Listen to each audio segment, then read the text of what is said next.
He seemed smaller beneath the harsh glare of the courtroom lights, his suit neat, tie straight, but his voice faltering. "Mr. Hargrove, did you intentionally hide offshore accounts?" The question hung in the air. I leaned forward, calm and steady. The judge shifted his gaze to me. "Mr. Blackwood, your evidence, please." I slid a slim file across the table. It wasn't bulky, but every page was sharp and precise. The room fell silent. Even his daughter, my ex-wife, couldn't meet my eyes. Half a year ago, he thought I was just another desperate son-in-law, pleading for scraps. He forgot I had a mind, memory, and most of all, time, especially after the 12th rejection.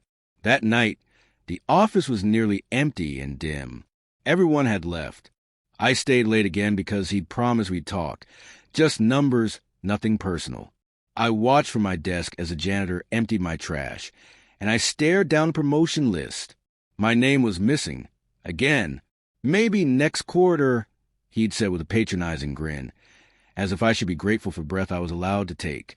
I closed my laptop and drove home in silence. My wife was already asleep when I entered the room. I stood in the doorway, watching her pretend to sleep. I counted 12 times, not out of obsession with titles, but because every time I was passed over, he smiled like he owned me. Because I wasn't just an employee, I was family. Or so I believed. 3 days later, an unmarked manila envelope arrived in the mail. No explanation, no note. Inside, divorce papers, irreconcilable differences. No confrontation, no tears, just a cold, clinical severance like a corporate restructuring. By evening, she was gone, clothes, jewelry, even her toothbrush taken. The house echoed with silence and betrayal. 2 days after that, HR summoned me to a meeting. Performance reassessment. I didn't flinch. I already knew the script. By week's end, I was demoted, my salary slashed, no reasons given, just realignments. Her father's fingerprints were all over it. He didn't just want me out of the family. He wanted me wiped clean. His mistake came on a Thursday, during a lunch meeting with investors. He left his phone on the conference room table. I wasn't invited, of course, but I was handling the AV equipment. When the phone buzzed, curiosity took over. I didn't look out of nosiness. Instinct pushed me. What I saw wasn't just evidence. It was a blueprint. Encrypted emails, shell companies, payments funneled through secret accounts in the Bahamas. One fund caught my eye, labeled Emergency Severance Blackwood. He'd planned my downfall like a corporate buyout. Silent, ruthless, efficient. That's when it all clicked. I wasn't rejected because of my performance. I was a liability to be sacrificed. The first call I made was to Elias, a former federal auditor who owed me a favor. I met him in person. No phone calls, no trace. I handed over redacted copies, just enough to pique his interest. When he saw the payout ledger, he laughed. "You know what this is?" he said. "Not yet," I replied.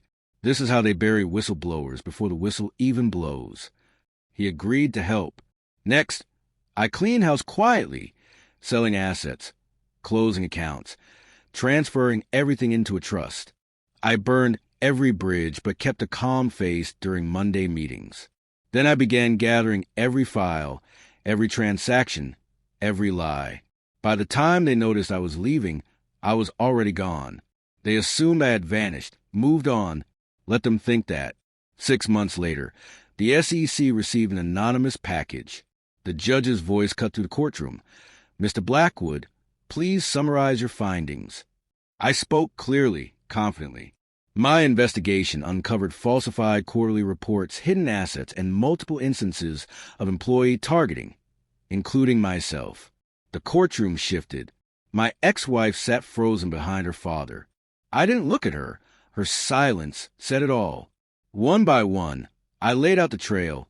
Shell companies, forged severance budgets, insider trading, an offshore trust named after his granddaughter. My daughter. He gasped, "Leave her out of this." For the first time, I looked directly at him. You should have thought of that before using her as leverage. Silence. Then the final blow, an audio recording. His voice, cold and calculating. "He's weak, won't fight back. Just stall him until she files. Then drown him in audits." He's too proud to beg. The jury needed no further instruction. He lost everything. Federal indictment, company seized, pension frozen. His name wiped from the lobby wall he once polished with greed. My ex tried to contact me once, leaving a voicemail. I never responded. I kept the house, not for nostalgia, but because my daughter's height is still marked in the kitchen doorway. Every morning as I pass it, I see the year she grew and the year I almost disappeared. Sometimes she asks about her grandfather. I tell her the truth. He was powerful, but careless.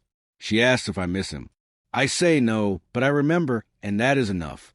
I stand in the quiet strength of a life rebuilt. Not louder, but sharper. When people ask how I made it here, I smile and say, maybe next quarter, then walk away.